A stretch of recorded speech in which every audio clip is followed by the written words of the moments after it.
Silakan duduk Bapak Ibu semuanya. Shalom, selamat sore. Puji Tuhan.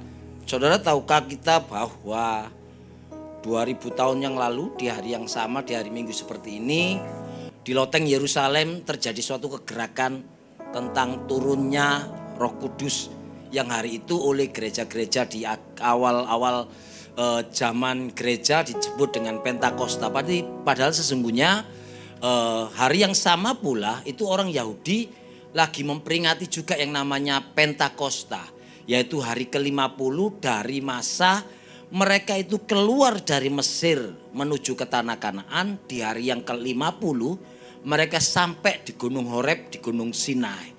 Dan di gunung itu lalu Tuhan memberi perintahnya. Salah satunya yang kita tahu 10 perintah Allah itu loh. Jangan membunuh, jangan berzina, hormati orang tuamu, kuduskan hari Sabat, jangan ada padamu Allah lain di hadapan. Nah, itu hari ke-50 di Yerusalem itu ada peringatan tentang hal itu. Makanya saudara jangan lupa kalau saudara baca di kitab Kisah Rasul itu jelas di situ ceritakan lagi berkumpul banyak orang di Yerusalem karena orang Yahudi itu punya kewajiban paling tidak setahun 3 kali harus kumpul bareng-bareng di Yerusalem. Tidak peduli rumahnya di mana-mana tempat, pokoknya 3 kali setahun ada 3 kali hari perayaan. Mereka wajib hadir di Yerusalem dan salah satunya itu hari Pentakosta itu, yaitu peringatan tentang mereka diberi Taurat oleh Tuhan. Nah, ternyata di hari yang sama, hari itu peringatan yang ke-50 itu Roh Kudus dicurahkan untuk para murid-murid itu. Nah, satu pertanyaan buat kita adalah begini saudara. Apakah memang pernah ditulis di Alkitab dan kita juga dengar bahwa Tuhan beri perintah pada muridnya. Hei murid-murid, setelah aku naik ini nanti tunggulah engkau di Yerusalem ya. Sampai engkau terima kuasa Roh Kudus dan masa tunggunya 10 hari. Kalimat 10 hari saudara dapati? Tidak akan pernah kan? Kenapa kok tidak pernah ditulis oleh Tuhan? Mungkin Tuhan juga tahu. Bisa jadi muridnya kayak saya gitu saudara. Kak saya maksudnya gimana? Wah, daripada DO Fire tiap hari datang, tunggu aja lah di hari ke-10-nya. Kan itu titik finalnya, finishnya. Sehingga akhirnya saya tidak peduli tentang hari pertama, kedua, ketiga, ke-9 pun tidak peduli. Hari ke-10 saya tahu karena memang Tuhan janji hari ke-10 diberikan. Nah, itu menggambarkan kepada kita untuk pencurahan Roh Kudus saja. Yang jelas itu 10 hari setelah Yesus naik, itu pun Tuhan tidak pernah beri perintah, tidak pernah beritahu ke muridnya. Loh, apalagi yang nanti datangnya Tuhan yang kedua kali ini. Sehingga artinya kalau sampai hari ini ada orang-orang bisa utak-atik, bisa meramal, bisa menerjemahkan firman, lalu dapat visi, dapat ilham, dapat penglihatan, dapat apa-apa. Sungguh saudara, saya pikir itu nomor 1 yang saudara pegang adalah omong kosong. Karena kalau memang tahu hari hanya persis juga dengan saya mungkin hari ini, tidak pedulilah mau hidup semau-mau gue begitu. Karena kita tidak akan pernah berjaga. Karena toh nanti hariannya masih belum. Time limitnya masih ada. Jatuh temponya kita tahu kan begitu saudara. Tapi hari ini kebenaran yang kita pelajari adalah ketika hari itu terjadi dan itu memang pas 10 hari setelah Yesus naik. Terjadi sesuatu yang luar biasa di Yerusalem itu. Yang luar biasanya itu adalah pengikut-pengikut Yesus walaupun kena represif, walaupun kena tekanan, walaupun kena pelarangan, kena ancaman, kena gangguan, pokoknya diganggu semuanya supaya tidak berkembang, tapi makin menjadi-jadi gerakan ini saudara. Yang namanya pertobatan orang ini, seorang Petrus sekali berkhotbah 3.000 orang bertobat, coba bayangkan. Luar biasa kan?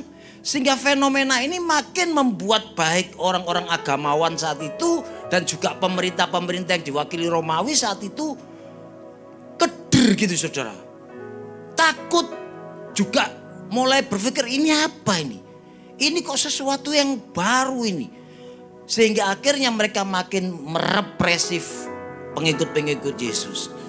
Dan sejarah mencatat kekristenan itu tidak bisa dilawan dengan kekerasan. Yesus sudah memberi contoh bahwa kalau kamu ditampar kiri kasih kanan, bukan karena nanti kalau kasih kiri kasih kanan terus ditampar-tampar kita akan kalah, enggak. Tapi memang itu caranya menang, versinya Yesus. Makanya itu ketika Yesus sampai disalib sekalipun, yang keluar dari perkataan Yesus itu adalah, Bapa, ampuni mereka sebab mereka tidak tahu apa yang mereka lakukan. Itu caranya menang. Sehingga dengan makin dia dimatikan gitu oleh orang-orang Farisi, Saduki dan tentara Romawi, mereka berkonsep sudah selesai Yesus. Tapi padahal saat itulah makin menunjukkan betapa luar biasanya Yesus itu. Sehingga belajar dari kasus itu, dulu kan salah satu pemimpin bangsa Indonesia yang almarhum yang namanya Gus Dur pernah jadi presiden kita kan ngomong gitu. Kalau menghadapi orang Kristen ini jangan dihambat-hambat. Jangan di-stop-stop, jangan dilarang-larang. Kalian gak pernah belajar sejarah tak? Sampai hari ini yang namanya kekristenan gak pernah terlindas oleh waktu dan zaman. Bermacam-macam ajaran, aliran, kepercayaan dan lain sebagainya muncul. Tapi tetap Kristenan gak bisa. Makin dihambat, makin merambat. Lalu Gus Dur pakai istilah bola, mainan anak-anak itu loh saudara, yang dipantulkan di lantai. Lalu ketika bolanya mantul ke atas ada kesempatan balik koin-koinnya atau balik buah-buah mainannya itu sampai diterima lagi. Nah supaya punya waktu banyak ya makin dikencengin bantingnya kan. Supaya melentingnya makin tinggi, waktunya makin banyak, bisa membalik semuanya itu enggak tahu namanya apa. Yang saya tahu, saya ingat bekel waktu itu, enggak tahu sekarang ini behel gitu ya. Bukan bekel yang saya tahu. Jadi dan itu menginspirasi Gus Dur. Sebab itu kenapa? Jangan pernah melarang kekristenan. Jangan menghambat. Ternyata banyak juga orang-orang di masa sekarang tidak pernah mengerti dan belajar sejarah tentang hal itu. Sehingga akhirnya walaupun sampai hari ini kekristenan dihambat, tetap merambat. Makin dibanting, makin melenting. Lah matinya kekristenan bagaimana? Kasih biar aja. Taruh di soran nyaman, mau apa dituruti, mau ini dilancarkan, mau itu diokekan. Nanti kan lama-lama kayak Daud dengan Batseba. Kenapa? Karena zona nyaman, tidak ada tantangan, tidak ada intimidasi. Makanya setiap kali kalau saya ditugaskan ke daerah-daerah yang mayoritas Kristen gitu ya, saya kesempatan marah-marah ke sana. Kalian tuh tidak malu ya? Harusnya kalian yang mayoritas datang ke Jawa karena kami di sini minoritas. Kok bisa-bisanya Tuhan kirim orang Jawa ke sana, ke Manado, ke NTT, ke sana. Bayangkan, tidak malu kalian. Sampai begitu saudara. Kenapa? Karena memang mereka rasa-rasanya ada represif. Mau bikin acara syukuran tidak perlu izin. Mau nutup pintu, nutup jalan sekalipun 3 hari 3 malam. Bahkan bila perlu 3 bulan pun tidak ada yang melarang kalau atas nama acara-acara keagamaan Kristen. Sehingga akhirnya membuat mereka tidak pernah menjaga kondisi iman mereka. Sementara kita di sini sudah jelas punya izin, sudah jelas punya ini itu. Tapi tetap kalau tidak boleh. Alasannya apa? Pokoknya tidak boleh. Dan akhirnya kita harus mengalah. Dan mengalah itu bukan berarti kalah. Itulah kekristenan. Dan kejadian itu mulai di awal abad terjadi. Makin direpresif. Pengikut Yesus makin diaspora menyebar ke sana kemari. Dampak dari pengurapan Roh Kudus ini terjadi membuat orang-orang itu di sana sini dengan membawa urapan itu tidak pernah berhenti. Tapi juga kadang manusia itu lupa bahwa sesungguhnya mobil diciptakan dengan kecepatan tinggi tetap harus ada remnya. Sepeda kayu gini pun tetap harus ada remnya. Nah, teman-teman di awal abad itu karena saking euforianya, saking senangnya dapat lawatan Tuhan, sampai lupa pasang rem untuk dia pribadi. Dan terjadi akhirnya yang namanya lupa pasang rem itu di beberapa tempat yang Rasul Paulus itu mendirikan jemaatnya, terjadi kekacauan karena hal ini. Sehingga akhirnya muncul tuh yang namanya surat-surat penggembalaan, surat-surat pembinaan untuk jemaat-jemaat itu, salah satunya di kota Roma dan di kota Korintus. Kenapa? Karena setiap kali mereka berkumpul dalam pertemuan ibadah seperti ini, baru diangkat ngomong, ayo kita berdoa. Wih, yang sana langsung bahasa roh, sana bahasa roh, sana bahasa roh, semuanya bahasa roh sampai tidak ada komando.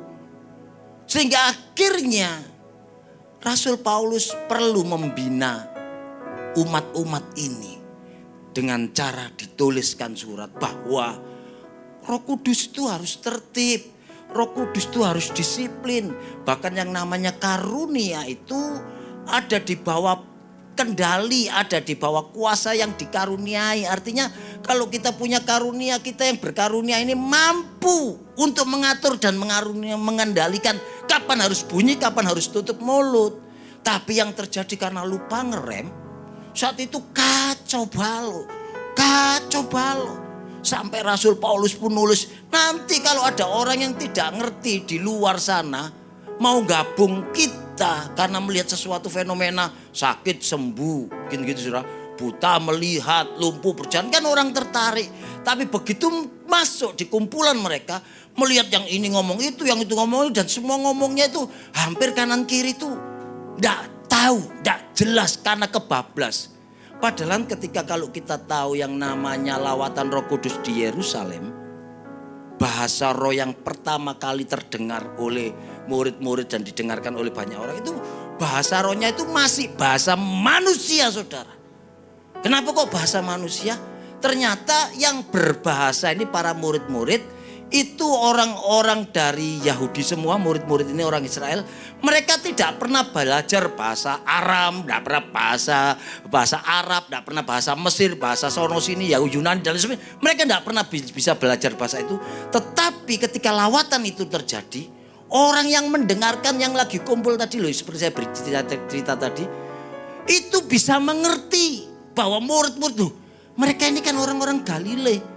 Mereka kan orang-orang sederhana, orang-orang yang tidak terpelajar, orang-orang nelayan. Tapi kok bisa ngomong bahasa kita masing-masing? Bukankah kita ini dari daerah, saudara lihat itu disebutkan. Ternyata bahasa roh saat itu adalah masih bahasa manusia. Yang mana yang berbahasa ini tidak pernah belajar. Tetapi kenyataannya mereka mampu berbahasa itu dengan baik. Nah, seharusnya yang seperti ini dibawa oleh orang-orang yang lagi euforia tadi itu ke tempat-tempat mereka tersebar tadi. Tapi karena saking euforianya, mumpung ini, ada Ko Asyong ini, jago bahasa Koi kan. Tapi mungkin dia ini tidak bisa bahasa Tamil India. Oleh sebab itu cobalah aku datang ke dia, lalu aku pura-pura bahasa roh dengan bahasa Tamil begitu. Sehingga Ko Asyong lihat, kok aku tidak ngerti tapi kok bahasa begini. Oh jangan-jangan ini lawatan Roh Kudus. Dan itu yang terjadi. Sehingga masing-masing akan banyak orang tidak mengerti ketika di komunitas bersama. Itu yang berbahaya, lupa rem. Dan fenomena itu terjadi di gereja awal. Akhir zaman ini juga tidak tahu kenapa kok gereja juga sekarang jadi yang seperti itu lagi. Yang sebelah sana bahasa roh, sebelah sana bahasa roh. Begitu kita dengarkan, ngerti? Enggak. Kamu ngerti? Enggak. Lalu ketika selesai ditanya, kenapa kamu tadi kok bahasa? Oh Roh Kudus lawat aku. Terus itu bahasa apa? Bahasa roh. Kenapa kamu kok bahasa itu? Supaya doaku langsung ke Tuhan. Jangankan kamu manusia, setan pun tidak ngerti bahasaku. Wih, makanya kami berbahasa roh. Supaya langsung ke Tuhan. Mereka lupa bahwa setan itu juga roh. Masa sama-sama rohnya tidak bisa dengar? Yesus pernah bikin perumpamaan tentang Lazarus yang mati dengan orang kaya. Kan mati sudah di alam roh kan, dua-duanya roh. Tapi dua-duanya seomong-omongan tuh. Walaupun Lazarusnya di pangkuan Abraham yang mungkin itu juga sorga gitu saudara ya. Lazarusnya itu ada di sana, sementara orang kayanya di neraka karena kepanasan minta air. Mereka bisa ngomong-ngomong dan saling mengerti itu. Berarti antar roh bisa ngomong. Lah hari ini dapat ilmu dari mana? Saya tidak pernah pelajari itu bahwa bahasa roh akan membuat setan tidak ngerti supaya doa kita tidak dicuri. Tidak ada itu. Itu yang pertama. Lalu yang kedua, seringkali orang-orang yang saat itu dibina oleh Paulus, ketika diingatkan tersinggung. Wih, jangan kenceng-kenceng bahasa rohnya. Kalau memang Roh Kudus gerakkan ya sudahlah. Tapi begitu pemimpinnya ngomong amin, yo diem mau gitu. Tapi yang terjadi terus ngegas saudara. Dan sampai lupa bisa menguasai dirinya. Beberapa terguling-guling, beberapa sampai ketawa-ketawa. Begitu saja, kenapa aku enggak tahu, pokoknya aku sukacita aku di gereja sukacita. Wah, ketawa-ketawa, saudara tahu. Begitu pulang, mau sampai di rumahnya, baru belok di gang itu, di debt collector sudah nunggu. Saya percaya sukacitanya langsung hilang. Sukacitanya panggilan hilang. Tidak akan bisa tertawa begitu tahu, Pak, kapan janjinya? Pasti langsung mukanya berubah, enggak persis yang di gereja tadi gulung-gulung. Artinya apa? Ternyata Roh Kudus yang katanya lawatan itu tidak pernah menyentuh sampai ke karakternya. Padahal yang namanya Roh Kudus, yang dilawat Roh Kudus, itu orangnya pasti akan mengalami perubahan dalam hal ini karakter. Saudara lihat itu yang namanya Petrus. Orang yang penakut, ditanyai anak kecil aja sampai sumpah-sumpah enggak kenal Yesus, sampai menyangkal Yesus. Bayangkan. Tapi begitu dilawat di Roh Kudus, dia yang tampil duluan. Saudara, ini bukan mabuk, ini masih jam 9 pagi. Tapi inilah yang diceritakan oleh Nabi Yoel sekarang tergenapi. Petrus berani ngomong. Ada perubahan karakter. Begitu juga dengan yang namanya Saulus menjadi Paulus. Begitu Roh Kudus melawat. Tadinya kejar-kejar mau bunuh orang. Sekarang kesana kemari memberitakan berita yang kehidupan itu. Nah, hari ini sama kalau gitu dengan kita. Kalau kita ngomong dilawat Roh Kudus, kalau dalam hidup kita ada Roh Kudus, ayo introspeksi dulu dengan hidup kita. Yang sumbu pendek harusnya sudah sumbu panjang, bila perlu sumbunya enggak bisa nyala lagi. Itu tandanya dilawat Roh Kudus. Dulu kalau sumbu pendek disenggol langsung nyala. Lu jual gua beli, lu jual berapa tak tebas. Wih, baru senggol langsung bacok begitu saudara. Nggak kenaan, baru diinjek kakinya, dia pengen balas nginjek kepala. Begitu Roh Kudus melawat, ada enggak perubahan dalam hidup kita? Begitu juga yang dulu suka sembunyi-sembunyi karena selingkuh. Begitu Roh Kudus lawat, harusnya berani tinggalkan selingkuhannya. Itu tandanya Roh Kudus melawat hidupnya. Lah kalau dulu pelit, sekarang kikir, roh apa itu saudara? Jangan-jangan baptis lupa kecelup dompetnya. Artinya bahwa apa gunanya Roh Kudus melawat kalau tidak ada perubahan karakter kita? Karena nanti yang ke surga itu orang yang berkarakter Kristus, bukan yang berkarunia. Karena jelas dikatakan karunia akan berhenti, bahasa roh akan lenyap. Hari ini sama, jangan sampai kejadian yang sudah dialami gereja di awal-awal abad Masehi itu, gereja di akhir zaman mengulangi lagi. Sampai akhirnya menggelikan loh saudara. Yang namanya Roh Kudus melawat, tetap kita ini punya otoritas untuk mengatur hidup. Kalau setan yang melawat beda saudara. Saudara lihat itu yang namanya kuda lumping, kan dilawat setan itu. Sehingga tidak bisa membedakan ini makan nasi, ini makan beling, ini makan nasi, ini makan bunga gitu. Tidak ada bedanya ketika dilawat setan. Karena dia trust, tidak ingat, tidak sadar. Sampai gulung-gulung mau injek-injek api pun tidak sadar dia. Karena setan yang melawat. Begitu setannya keluar katanya gitu, suruh makan katul lagi dia pasti tidak mau saudara. Tapi kalau orang yang dilawat Roh Kudus apakah seperti itu? Tidak tertib, ketawa-ketawa, gulung-gulung, tumbang-tumbang. Beberapa begitu tumbang plek jatuh ke kakinya temennya. Dilihat gitu, baunya tidak enak, pindah jatuhnya ke sana. Loh apakah seperti itu? Hari ini ayo introspeksi, jangan ikut-ikutan, jangan tren. Karena nanti kita akan tersesat. Di akhir zaman nanti yang namanya setan juga akan bisa bermujizat. Seperti halnya juga para hamba-hamba Tuhan. Hati-hati kalau kita tidak pernah punya dasar yang kuat. Untuk itu biar kiranya hari ini kita belajar. Bahwa seharusnya ketika Roh Kudus itu melawat seseorang. Orang itu akan mengalami yang namanya kedewasaan rohani. Maturity of faith. Jadi ketika Roh Kudus melawat, kita harus tahu harus ada kematangan rohani, makin dewasa di dalam Tuhan. Rohani yang matang itu, kedewasaan iman yang matang itu bukan karena sekali tunjuk gunung, pindah ke sana, langsung lautnya, pindah ke sana. Bukan itu saja, saudara. Itu cuma dampak kecil. Yang namanya iman bertumbuh itu adalah seperti biji sesawi, walaupun kecil, tapi membuat dampak gitu, saudara. Sehingga akhirnya tumbuhan yang namanya biji sesawi itu ketika kecil bertumbuh menjadi pohon. Di pohon itu akan bernaung segala macam hal-hal. Hewan-hewan suka di sana, burung-burung bersarang di sana karena menganggap pohon ini memang pohon yang rindang, pohon yang menyejukkan, pohon yang memberi mereka kedamaian dalam kehidupan.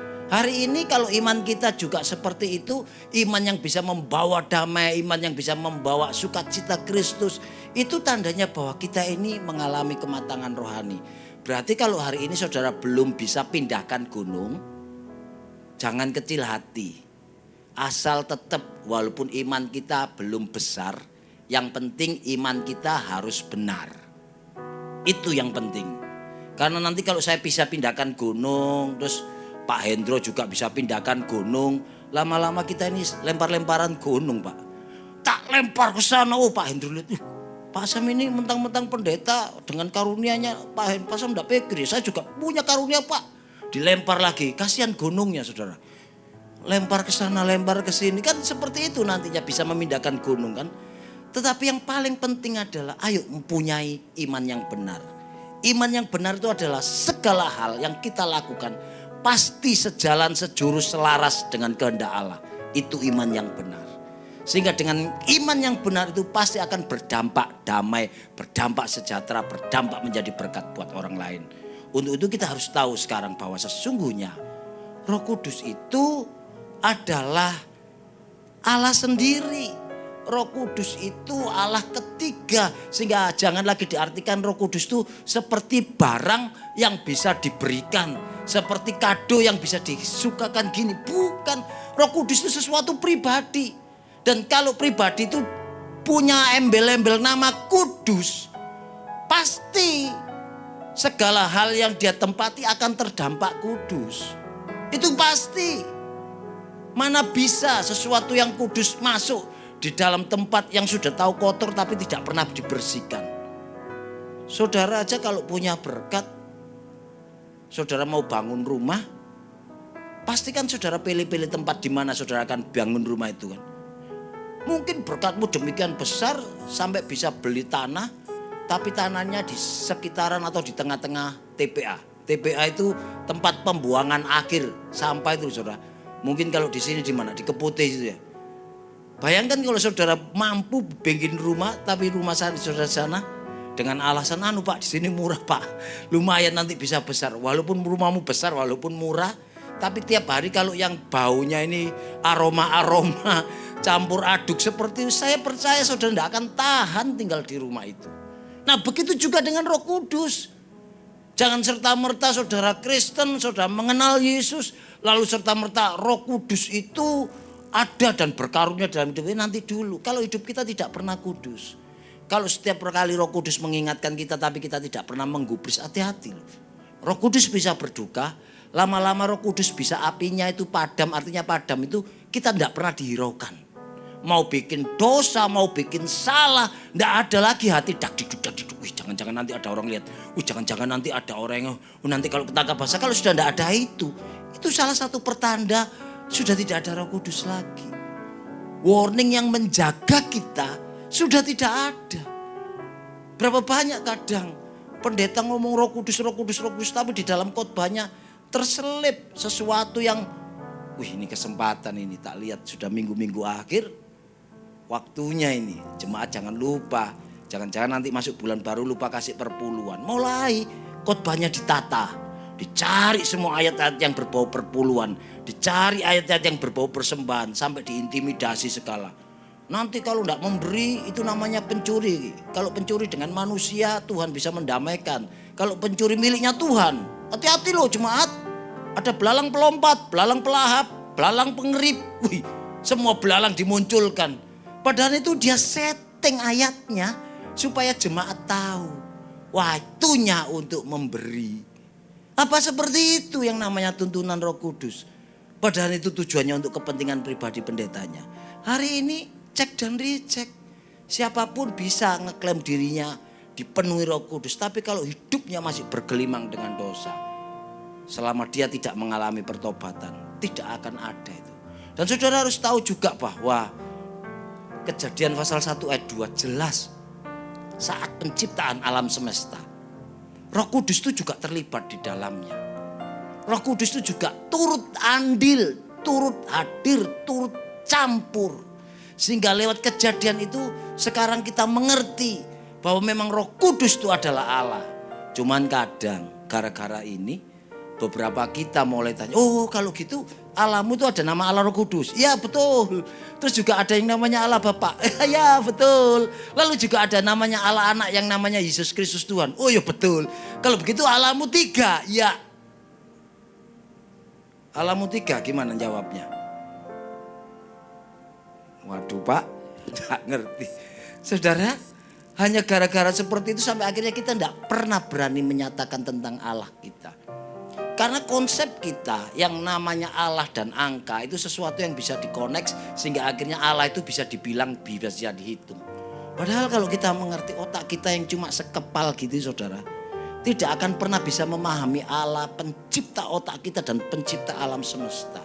Sehingga ketika sampai di titik ini ditanya Allahmu 3, harusnya kita jawab enggak, Allahku 1. Lah kok itu kamu sebut Bapa ya Allah, Anak ya Allah, Roh Kudus ya Allah. Terus bagaimana menjelaskan ini? Oh, saudara kan nggak tahu kan? Kalau kepingin tahu lebih jelas lagi saudara, ada link STT Adiwacana. Silakan sekolah di sana.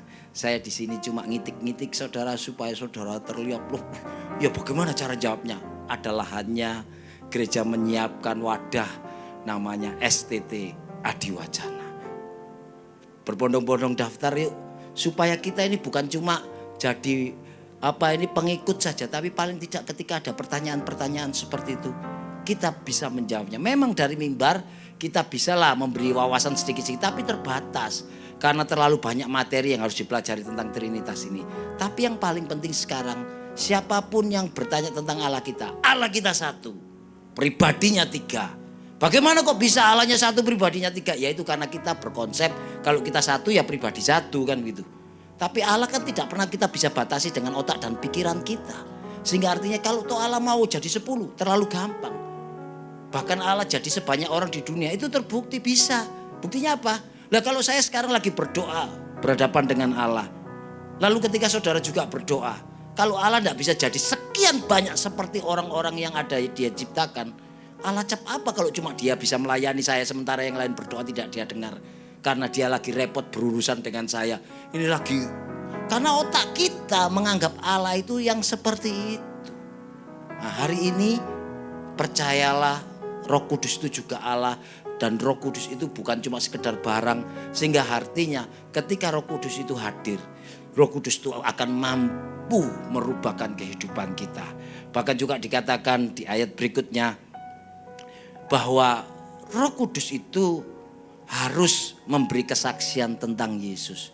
Kalau ada ngomong Roh Kudus tapi dia tidak bercerita tentang Yesus, apalagi sampai menentang Yesus, itu Roh Kudusnya perlu dipertanyakan. Jangan-jangan itu roh kuda. Kenapa? Karena jelas di 1 Korintus pasal 12 ayat yang ketiga ini ngomongnya demikian. Karena itu aku mau meyakinkan kamu bahwa tidak ada seorang pun yang berkata-kata oleh Allah dapat berkata terkutuklah Yesus, dan tidak ada seorang pun yang dapat mengaku Yesus itu Tuhan selain oleh Roh Kudus. Hari ini saya percaya mungkin yang namanya lawatan Roh Kudus yang dalam arti bahasa roh belum kita punyai, tapi paling tidak di hati kita sudah ada Roh Kudus. Buktinya apa? Buktinya saudara hari ini percaya bahwa Yesus itu Tuhan. Yesus itu Allah. Cuman pertanyaannya kan begini lagi dibingungkan. Loh, Yesus Allah? Iya. Loh kalau Allah kok punya happy birthday? Loh apa happy birthday? Itu tanggal 25 Desember kan kalian nyanyi. Happy birthday Yesus, Merry Christmas gitu kan. Mulai itu kan Natalan perayaan Yesus lahir. Loh masa Allah ada tanggal lahirnya? Terus loh Allah kok ada game overnya? yang kalian layakan hari Jumat Agung itu? Allah cap apa itu? Mulai lagi terus ditanya, apalagi kena pujian, Allah bangkit bersorak. Kalau Allah bangkit berarti Allah pernah mati. Kalau Allah mati, siapa yang jadi Allah? Kena itu lagi, bingung kan kita? Ada STT Adi Wacana, saudara. Datang ke sana untuk dapat penjelasannya. Artinya bahwa sekarang kita harus tahu, dan saya yakin di tempat ini semua pasti mengaku Yesus itu Tuhan. Dan saudara bisa sampai di titik Yesus itu Tuhan, itu pasti karena ada Roh Kudus. Perkara Roh Kudus membeli nilai tambah, yaitu tangan kita menyentuh orang sakit, orang sembuh, menyentuh orang buta, orangnya melihat. Itu puji Tuhan. Tapi kalau toh tidak dapat tambahan bonus seperti itu, percayalah Roh Kudus itu sudah dalam hidup kita. Sehingga itulah namanya roh penghibur itu. Tapi tidak tahu yang dari sebelah itu bisa-bisanya ngomong, pemimpin agamanya yang tahun 600 berapa itu muncul, dia juga disebut Roh Kudus karena dia jadi penghibur. Begitu. Cuman penghibur dikraskan dengan ayat ini, dia harus bersaksi tentang Yesus. Dia tidak pernah mengajar dan mengaku Yesus itu Tuhan. Bahkan dia ngomong yang nyembah Yesus itu musyrik, masuk neraka. Karena Yesus itu manusia, tidak layak disembah dan tidak layak dituhankan. Betul saudara, manusia tidak boleh dituhankan. Tapi kalau Tuhan yang jadi manusia, saudara mau apa? Apa susahnya dari Tuhan menjadi manusia? Sementara manusia jadi bisa dia ciptakan. Kenapa dia tidak bisa menjadi manusia seperti yang dia ciptakan? Sehingga artinya memang kalau kita menyembah manusia dan kita dewa-dewakan, kita Tuhan-Tuhankan, kayak persis dulu pemimpin-pemimpin negara-negara leluhur itu, begitu rajanya itu pasti dewa kan, begitu saudara. Rajanya itu pasti panjang umur, setiap kali ketemu dengan Hanswe, panjang umur raja gitu. Padahal kenyataannya ya rajanya mati kan begitu. Sehingga artinya bahwa sekarang kita mengerti kalau memang dia itu penghibur, harusnya dia itu dengan Yesus sejalan. Tapi kenyataannya beberapa itu dia lawan. Oh, Yesus itu tidak disalib. Karena Allah itu mengasihi dia, Allah tidak tega hambanya dia gebukin gitu. Orang lain diserupakan wajahnya dengan Yesus. Lalu Yesus dirahibkan, dihilangkan dan dipindahkan ke tempat. Loh kan gak sejalan dengan cerita Yesus. Oh, lalu Yesus itu bukan Allah. Itu cuma manusia saja yang demikian solehnya, yang demikian hebatnya. Loh gak sejalan semua itu saudara. Lalu kalau sudah tahu kita tidak sejalan gitu, masa kita harus belok ke sana? Hanya gara-gara mungkin, Pak, kalau Bapak mau menang tender ini, pindahlah ke sebelah. Nanti supaya lancar ininya Pak. Karena ya Bapak harus tahu lah, kan yang di mana-mana mayoritas itu pasti menang, minoritas itu pasti kalah. Ya betul itu ukuran manusia, tapi ukuran Tuhan tidak, saudara. Buat Tuhan jumlah belum tentu menentukan kemenangan. 32.000 orang di screening oleh Tuhan jadi 10.000. 10.000 di screening lagi cuma jadi 300. Dengan 300 itu tentara median kocar kacir, saudara. Bukankah itu sesuatu yang luar biasa? Artinya bahwa Tuhan kita ini Tuhan yang tidak bisa kita atur dengan otak kepala sendiri. Sehingga siapapun yang sekarang ini mengaku dia ini ada Roh Kudus, dia harus sejalan dengan firman. Dia harus bersaksi dan menceritakan bahwa Yesus itu memang Tuhan. Berikutnya juga dikatakan demikian saudara. Yohanes pasal yang ke-14 ayat yang ke-26. Injil Yohanes pasal 14 ayat yang ke-26. Di situ jelas ceritanya bahwa tetapi penghibur yaitu Roh Kudus yang akan diutus Bapa dalam namaku, dialah yang akan mengajarkan segala sesuatu kepadamu dan akan mengingatkan kamu akan semua yang telah kukatakan kamu. Artinya ini loh fungsi Roh Kudus sesungguhnya itu. Bukan sekedar memberi urapan lalu saudara bisa berbahasa roh, bisa berglosolali, bisa bersenolali, bisa berlali-lali. Sampai lali semua, saudara tahu lali? Lupa gitu saudara. Bukan itu, tapi ini fungsi utamanya bahwa ketika Roh Kudus itu beserta dengan kita, membuat kita ini punya penasehat, punya pengingat, punya sesuatu yang bisa untuk mewarning kita kalau kita mau ngambil keputusan yang salah, mau mengambil pola pikir yang salah. Roh Kudus itu terus akan turut intervensi dalam hidup kita. Itu yang disebut roh penolong itu. Sehingga kalau hari ini ketika gereja mengajar tentang back to Jesus teaching, kembali ke ajaran Yesus, lalu saudara mulai tolak-tolak, lupa. Kalau kembali ke ajaran Yesus itu berarti kita ini harus hidup di zamannya Yesus baru ajarannya Yesus cocok. Tapi kalau sekarang sudah maju 2000 tahun, masa ajaran Yesus masih update, Pak? Contoh ini, Pak, contoh. Kalau kamu disuruh jalan 1 mil, jalanlah 2 mil. Loh apa cocok itu, Pak? Kalau kita di zaman sekarang suruh jalan 1 mil, tanya dulu ngapain? Enggak, di sana ada berkat buat kamu. Oh siap. Jangankan sama 1 mil, 2 mil pun jangan jalan. Nah, korelasinya seperti itu, Pak. Tapi kalau kamu jalan ke sana terus ada apa? Enggak, pokoknya kamu harus jalan. Kalau kamu enggak jalan tak pukul kamu. Weh, nanti dulu ah. Kalau itu Pak terjadi bagaimana? Apalagi ajarannya Yesus tuh Pak. Tampar kiri, kasih kanan. Kan on Pak. Kan enggak cocok zaman sekarang.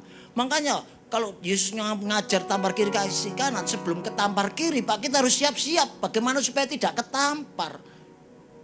Kan begitu Pak hari ini. Nah kalau terus seperti itu saudara yang terjadi selamanya kita akan kacau balau. Karena tidak ada jurus yang namanya kayak tadi mengalah itu. Karena Yesus mengajarkan kunci-kunci kemenangan itu adalah ketika ada orang yang benci kamu, supaya kamu menang atas dia bagaimana? Jangan fight, tapi apa? Berkawan. Sehingga ketika kita berkawan dengan orang yang tidak cocok dengan, mungkin ada banyak hal yang harus kita sesuaikan ya. Cara dia ngomong menyakiti telinga kita, tapi ya tetap kita harus sesuaikan. Cara dia memandang, cara dia, pokoknya banyak hal yang harus kita sesuaikan dari hidup kita kan. Itu tandanya bahwa kita tetap yang harus berusaha untuk jadi teman. Sehingga ketika berhasil, kita menang tanpa melukai. Kita menang tanpa mencederai. Dan tanpa dia sadari, kita menang walaupun dia tidak sadar kalau kita menang. Itu yang Tuhan Yesus ajarkan. Sehingga artinya ajaran Yesus dari dulu, sekarang sampai selama pun tetap relevan. Tetap sama. Hanya orang-orang yang belum mengalami pembaruan dalam Roh Kudus saja, dia tidak bisa melihat sampai di level ini. Suatu ketika saya akan tutup dengan cerita kesaksian. Mungkin saya pernah saksi di sini, belum ya? Saya yang masuk kantor yang buka pintu itu loh saudara. Sudah. Ya saya saksi ulang aja, mungkin ada beberapa yang belum dengar ini.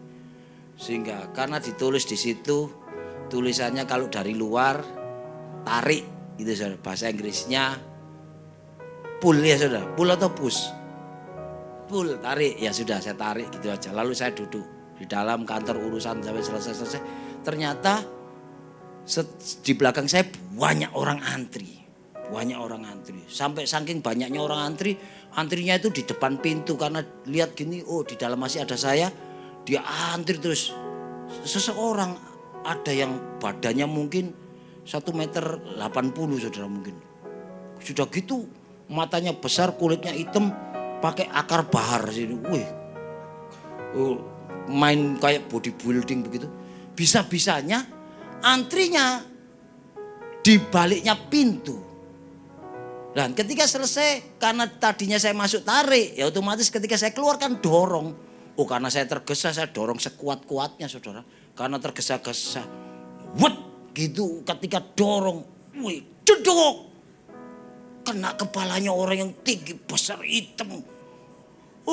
Saya langsung tahu ini sebentar lagi UGD ini. Ini harus telepon 911 ini. Karena itu gede. Tapi tiba-tiba saya teringat ajaran Yesus. Minta ampun dulu, minta maaf dulu. Katakan kamu udah langsung begitu jedokmu langsung. Pak, sorry Pak, minta maaf Pak. Minta maaf, saya sungguh tidak tahu Pak. Aduh, saya bagaimana ini? Pak, orang itu aduh. Karena memang keras sekali. Tapi begitu saya, gitu saya takut saudara. Saya juga lebih ke bawah lagi begini. Minta maaf Pak, saya sungguh tidak ngerti. Saya minta maaf Pak. Enggak tahu kalau saudara lihat saya, mungkin saudara geli, ini ngapain Pak Sam kok sampai jongkok-jongkok begini.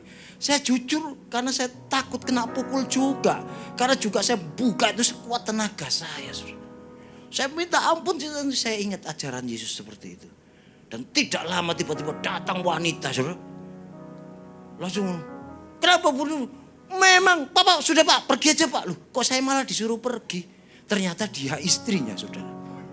Istrinya lebih kecil segini, saudara. Coba bayangkan hebat ya wanita itu ya.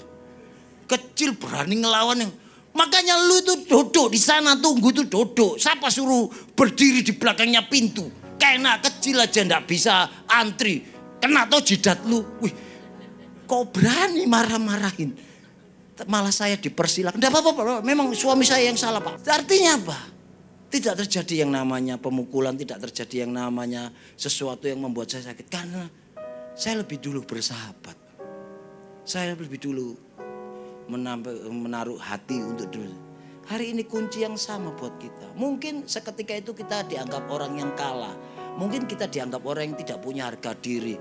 Begitu aja kok enggak berani fight. Lawan. Itu kan suara kita, kan suara hati kita, suara teman-teman kita. Lawan sungguhan belum tentu loh kita menang, tapi juga kalah juga belum tentu. Tapi yang pasti kita rugi semuanya. Sehingga artinya Tuhan sudah ngajar kepada kita. Sehingga orang yang penuh Roh Kudus itu orang yang mengalami perubahan di dalam Tuhan.